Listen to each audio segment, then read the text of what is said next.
வணக்கம். அடச்சின்ற மாதிரி ஆயிடுச்சுல்ல market. New all time high வரும்ன்றது எல்லாரும் எதிர்பார்த்துட்டு இருக்காங்க. விட மாட்டேங்கிறானே.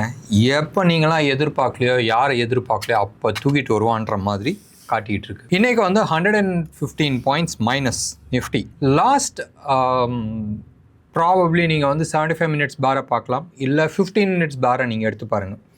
அது நிஃப்டி ஆகட்டும், பேங்க் நிஃப்டி ஆகட்டும், ரிலையன்ஸ் ஆகட்டும், எல்என்டி ஆகட்டும், ஐடிசி ஆகட்டும், எல்லா ஸ்டாக்குமே ரைட் லாஸ்ட் ஹாஃப் அன் ஹவரில் பெரிய ஃபால் வந்திருக்கு. அண்ட் பியூட்டி என்னென்னா வால்யூமோட கீழே விழுந்திருக்கு.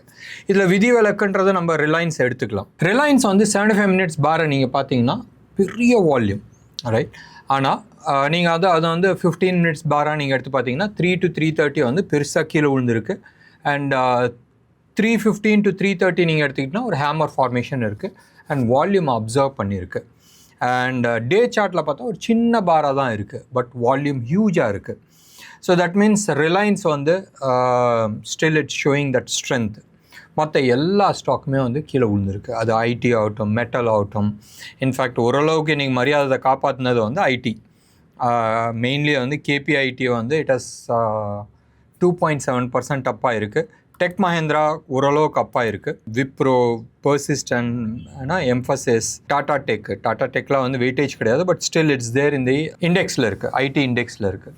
இவங்களாம் ஓரளவுக்கு மானத்தை காப்பாற்றினாங்க. மெட்டல்லாம் மொத்தம் வைப் அவுட். அண்ட் அதே மாதிரி கேபிட்டல் கூட்ஸ்லேயும் மொத்தம் வைப் அவுட்டு. எஃப்எம்சிஜி ப்ராடக்ட்ஸ், எஃப்எம்சிஜியும் ஓரளவுக்கு எல்லாமே wipe out. Kalyan jewellers, Patanjali, Godrej consumer products, Nestle, Colgate, இவங்க எல்லாருமே அடி வாங்கியிருக்கிறாங்க. அதே மாதிரி நீங்கள் எடுத்து பார்த்தீங்கன்னா இண்டெக்ஸ் சைடில் நோ சேயிங்ஸ் எல்லாமே அடி வாங்கியிருக்கு. ஆக மொத்தம் எல்லா செக்டாருமே லாஸ்ட் 30 மினிட்ஸில் அடி வாங்கியிருக்கு. என்ன ரீசன் கொஞ்சம் உட்காந்து நோண்டி பார்த்துட்டு இருக்கும்போது எந்த ரீசனுமே தெரியல. ருப்பியும் ஸ்ட்ராங்காக இருக்குது. பிட்காயின் நீங்கள் எடுத்து பார்த்தீங்கன்னா ஃப்ரைடே அன்றைக்கி 73,000க்கு வந்துச்சு. அரௌண்ட் 73,000 பக்கமாக வந்துச்சு லோ. இன்றைக்கி அரௌண்ட் 9% அப்பாக இருக்குது. ஸோ தட் மீன்ஸ் மேலே $7,000 பக்கமாக மேலே அப்பா இருக்குது. அதே மாதிரி டாலர் இண்டெக்ஸ் பெருசாக சேஞ்ச் ஆகலை. ருப்பியும் ஸ்ட்ராங்காக இருக்குது.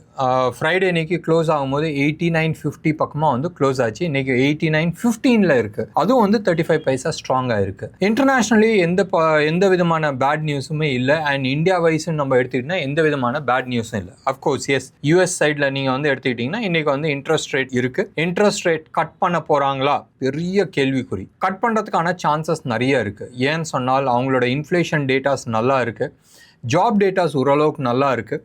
வெயிட் பண்ணி பார்க்கலாம் வேறு ஏதாச்சும் காரணம் கொடுக்க போகிறாங்களான்றது. ஏன்னா இன்டர்நேஷ்னல் ஜியோ பொலிட்டிக்கல் சுச்சுவேஷன்ஸ் அப்படி இருக்குது ரைட். தயிர் மாதிரி இருக்குதுன்னு வச்சிங்களேன், தண்ணி மாதிரி நம்ம சொல்லலாம், தயிர் மாதிரி அப்படியே என்ன சுச்சுவேஷன் தெரியாது, இப்படி இருக்குது. எல்லாருமே நிறைய விஷயத்த மூடி மறைக்கிறாங்க. And everybody wants to come out of the problem. Main problem வெளியில் வரணுன்ற மாதிரி பார்த்துட்ருக்காங்க.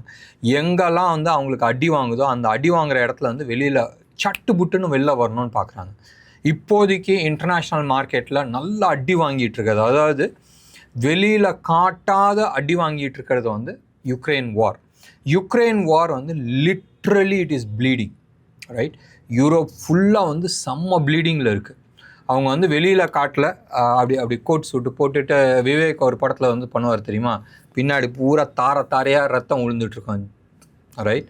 அண்ட் முன்னாடி அப்படி கோட் சூட்டில் அப்படி நிற்பார்ல, அது மாதிரி தான் யூரோப் நிற்கிது. Europe is literally bleeding, so to US.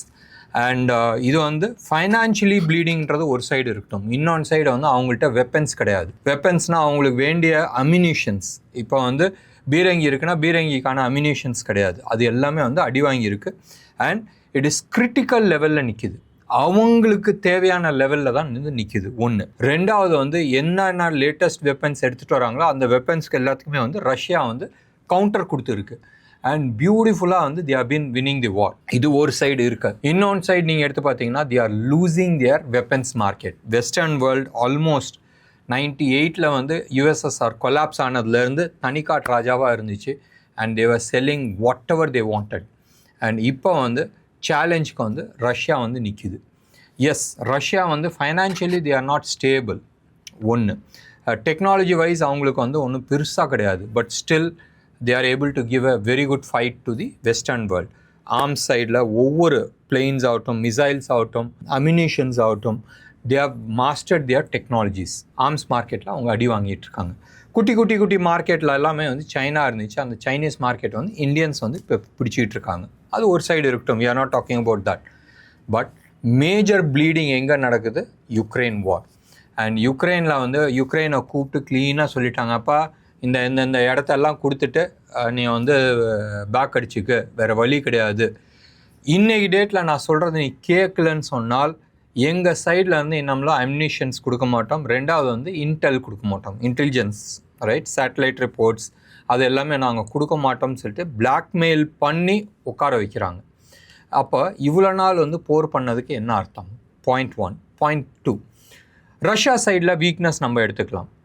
3 years சண்டை போட்டு, 3 வருஷம் சண்டை போட்டு, இன்னமும் எந்த இடத்தையும் வந்து ரஷ்யா வந்து வேணும்னு சொன்னாங்க அந்த இடத்த வந்து ஆல்மோஸ்ட் ஒரு 60% தான் வந்து பிடிச்சிருக்கிறாங்க. இன்னும் 40% பிடிக்கணும். அதுக்கு வந்து சண்டை போட்டு ஜெயிக்கணும்னு சொன்னால் அடுத்த 2 years பிடிக்கும். ஸோ ரஷ்யா சைட்லேயும் வந்து அவங்க வந்து they are not able to show their dominance. But அவங்க வந்து அவங்களால முடிஞ்ச லெவலில் வந்து சண்டை போட்டிருக்காங்க. But they didn't bring in their latest weapon system. எப்பயுமே வந்து இந்த வெப்பன் சிஸ்டம் வந்து ஒரு ஒரு தனி கதை அது. Okay, they will not show their latest weapon. ஏன்னு சொன்னால் வெஸ்டர்ன் வேர்ல்டு அதை வந்து எப்பயுமே வந்து கேப்சர் பண்ணிகிட்டு இருப்பாங்க.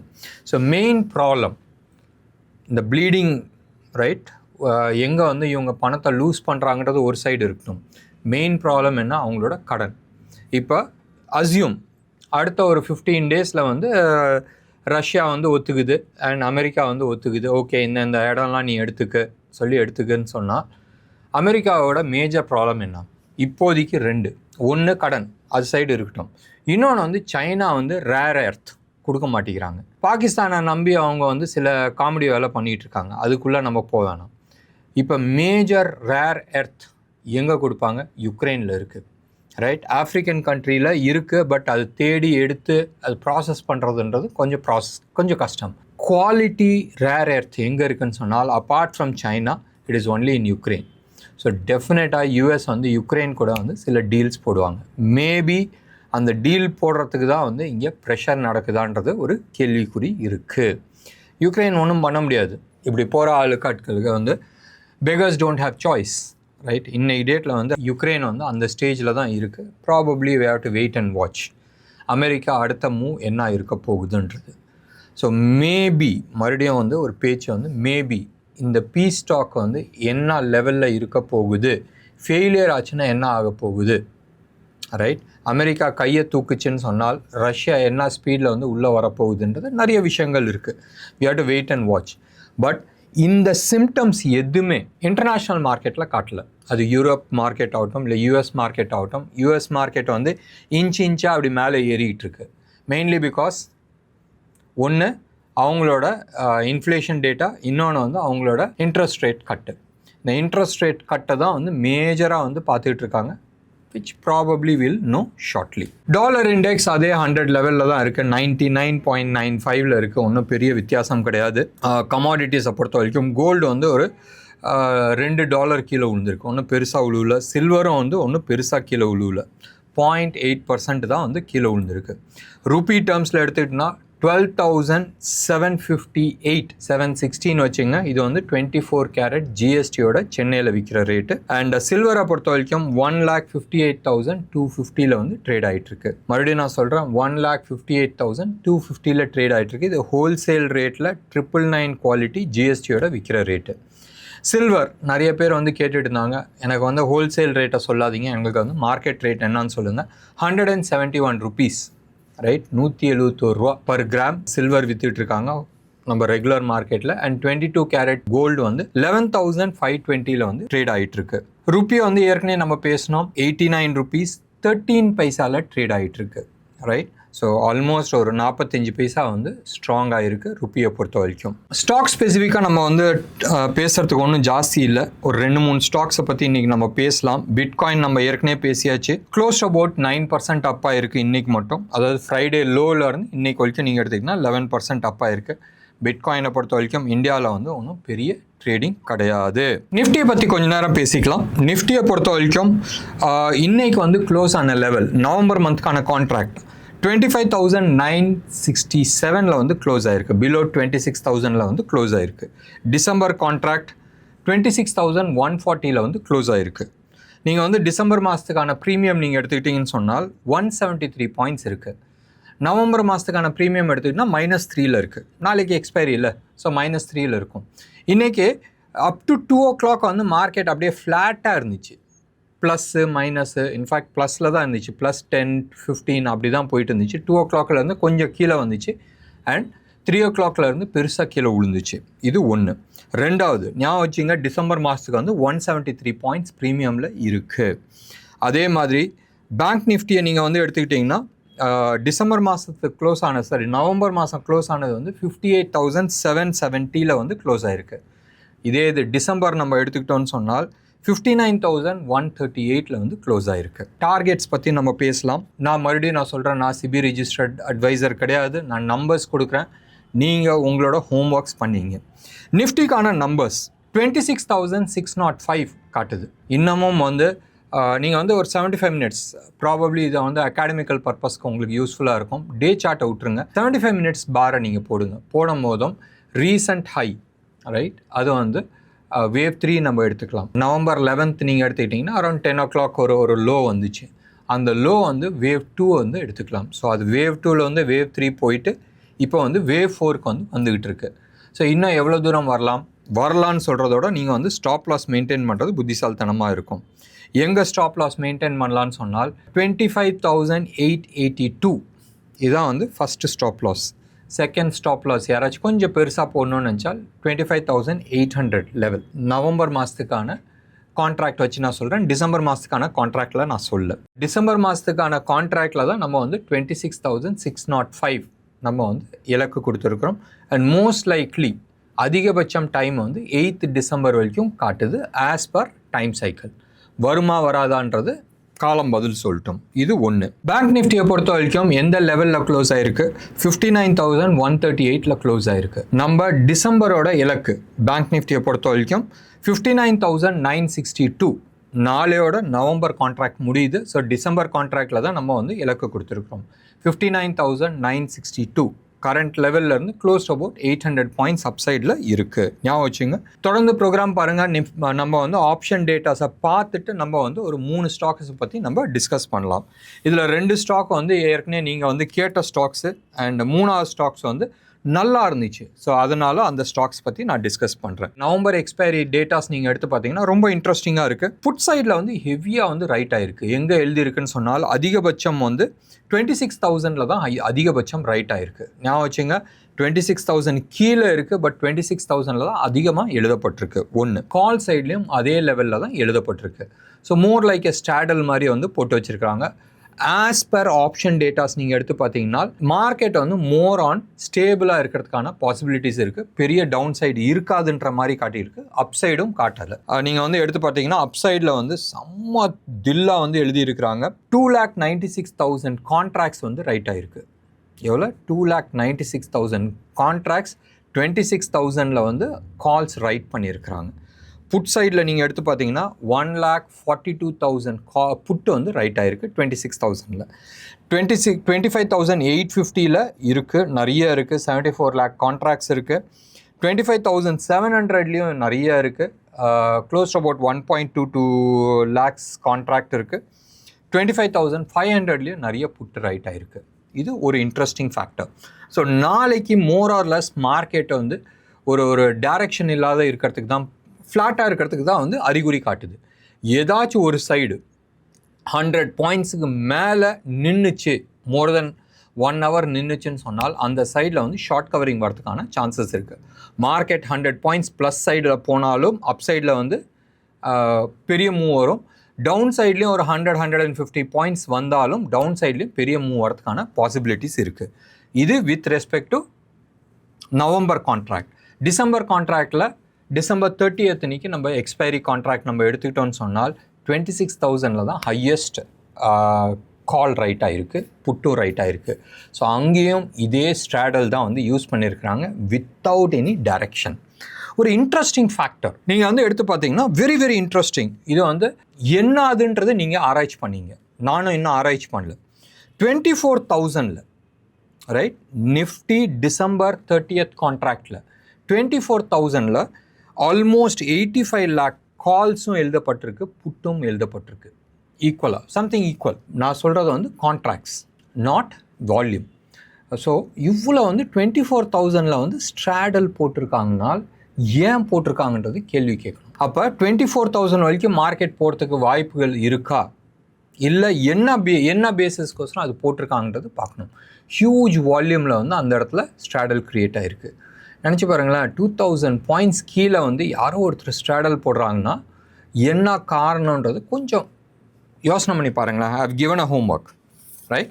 சரி, இப்போ நம்ம மேட்ருக்கு வரலாம். இன்றைக்கி செக்டாரை பற்றியோ இல்லை ஸ்டாக் ஸ்பெசிஃபிக்காக பேசுகிறதோ இல்லை இந்தியன் எக்கானமி பற்றி பேசுகிறதுலேயே அர்த்தம் கிடையாது, சரியா? ஆனாலும் இந்த 3 ஸ்டாக்கை பற்றி நம்ம டிஸ்கஸ் பண்ணிக்கலாம். ஒன்று ஜேபி பவர்.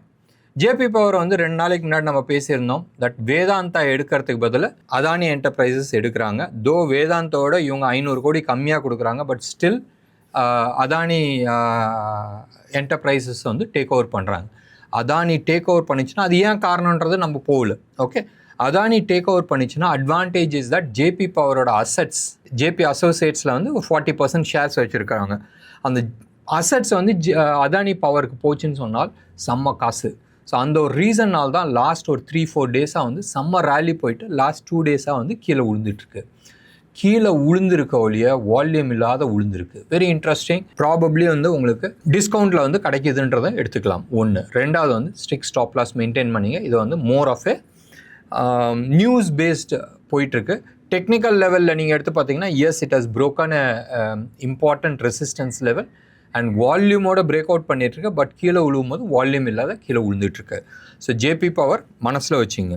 ரெண்டாவது வந்து சுஸ்லான். நிறைய பேர் வந்து சுஸ்லானை பற்றி எங்களுக்கு டார்கெட் கொடுங்கன்னு சொல்லிட்டு பேசிகிட்டு இருந்தாங்க. சுஸ்லான் டார்கெட் கொடுக்கறதுக்கான டைம் கிடையாது. லாஸ்ட் 2-3 டேஸாக வந்து ஆல்மோஸ்ட் ஒரு 1 வீக்காக வந்து கீழே விழுந்துட்டுருக்கு, ரைட்? அண்ட் இன்றைக்கி வந்து 54 இருக்குது. 52 வந்து ஸ்ட்ரிக்ட் ஸ்டாப் லாஸாக மெயின்டைன் பண்ணிங்க. மறுபடியும் சொல்கிறேன், 52 வந்து ஸ்ட்ரிக்ட் ஸ்டாப் லாஸாக மெயின்டைன் பண்ணிவிட்டு அதுக்கப்புறமா பார்க்கலாம். மொமெண்டம் வரல அந்த ஸ்டாக்கில். ஸோ மந்த்லி ஆகட்டும், வீக்லி ஆகட்டும், டெய்லி ஆகட்டும், 3லேயுமே வந்து மொமெண்டம் இல்லை. ஸோ மொமெண்டம் இல்லாதனால வால்யூம் இல்லாத கீழே விழுந்தாலும் ஞாபகம் வச்சுங்க, ஸ்டாப் லாஸ் மெயின்டைன் பண்ணுறது இம்பார்ட்டன்ட், வெரி வெரி இம்பார்ட்டன்ட். இன்றைக்கி வந்து லாஸ்ட் ஒரு 10-15 மினிட்ஸ் அப்படியே சார்ட்ஸ் பார்த்துட்டு இருக்கும்போது ஒரு சார்ட் ரொம்ப நல்லா இருந்துச்சு. JK tyre, right? இன்றைக்கி க்ளோஸ் ஆன லெவல் வந்து 446. பியூட்டிஃபுல்லாக இருக்குது. நீங்கள் வந்து லாஸ்ட் ஒரு 1 வீக் 10 டேஸ் சார்ட் நீங்கள் எடுத்து பாருங்கள். அந்த டே சார்ட்டில் வந்து லாஸ்ட் 10 டேஸ்க்கான பார்ஸ் நீங்கள் எடுத்து பாருங்கள். வால்யூம் பாருங்கள், ரொம்ப இன்ட்ரெஸ்டிங்காக இருக்குது. வீக்லி சார்ட்லேயும் ரொம்ப நல்லா இருக்குது. 446 வெறும் 6 ரூபா stop loss. 440, right? Stop loss. இதுக்கான முதல் இலக்கு வந்து 484, ரைட்? 6 ரூபா கீழே, மேலே 44 ரூபா. லட்டு மாதிரி கிடைக்குது. 40 ரூபா அட்லீஸ்ட் லட்டு மாதிரி கிடைக்குது. எங்கெங்கே கிடைக்கும்? Just look at the risk reward ratio. பியூட்டிஃபுல்லாக இருக்குது. மறுபடியும் நான் சொல்கிறேன், ஸ்டாப் லாஸ் மெயின்டைன் பண்ணுறது முக்கியம். ரொம்ப சின்ன ஸ்டாப் லாஸ். 440 ரூபா ஸ்டாக்குக்கு வந்து வெறும் 6 ரூபா ஸ்டாப் லாஸ்ன்றது 1.5% தான் உங்களுக்கு. அண்ட் அப்சைடில் வந்து 40 ரூபா வரைக்கும் இருக்குது. முதல் இலக்கு வந்து 484, இரண்டாவது இலக்கு வந்து 550. என்ன நேயர்களே, இன்னைக்கு ப்ரோக்ராம் உங்களுக்கு பிடிச்சிருக்குன்னு நினைக்கிறேன். ஏதாச்சும் டவுட் இருந்துச்சுன்னா எங்கள் கால் சென்டர் நம்பருக்கு கால் பண்ணுங்கள். We are going to enter into a very difficult period. December மாதம் எப்பயுமே வந்து பவுடர் பூசுகிற வேலைலாம் நடக்கும். அந்த பவுடர் பூசுகிற வேலையில் வந்து நீங்கள் போய் மாட்டிக்காதீங்க. ஒன்று. ரெண்டாவது, டெக்னிக்கல் அனாலிசிஸ் ஃபாலோ பண்ணுறீங்கன்னு சொன்னால் வால்யூமும் ப்ரைஸையும் மட்டும் கவனிங்க. இண்டிகேட்டர்ஸை ஃபாலோ பண்ணுறது கொஞ்சம் அப்படி நிப்பாட்டி வச்சிங்க. ஏன்னு சொன்னால் இண்டிகேட்டரோட அவுட்புட் எங்கேருந்து வருது? வால்யூமும் ப்ரைஸ் ஆக்ஷன்லேருந்து தான் வந்துட்டுருக்கு. ஸோ இந்த ரெண்டும் என்ன செய்தி சொல்கிறதுன்னு எடுத்துங்க. இது ரெண்டும் வச்சுக்கிட்டு ஒரு இண்டிகேட்டர் கொடுக்குற செய்தியை தப்பாக இருக்கிறதுக்கான நிறைய வாய்ப்புகள் இருக்குது. லாஸ்ட் ஃபியூ டேஸாக படம் காட்டுறது ஒன்றா இருக்குது, நடக்கிற விஷயம் வேறையாக இருக்குது. ஸோ உங்களோட கேபிட்டல் காப்பாற்ற வேண்டியது உங்களோட மெயின் பொறுப்பாக இருக்கும். ஏன்னா நேயர்களே, இன்றைக்கி ப்ரோக்ராம் உங்களுக்கு பிடிச்சிருந்துச்சுன்னா லைக் பண்ணுங்கள், ஷேர் பண்ணுங்கள். டெஃபினட்டாக உங்களோட கமெண்ட்டை எதிர்பார்க்குறேன். நன்றி, வணக்கம்.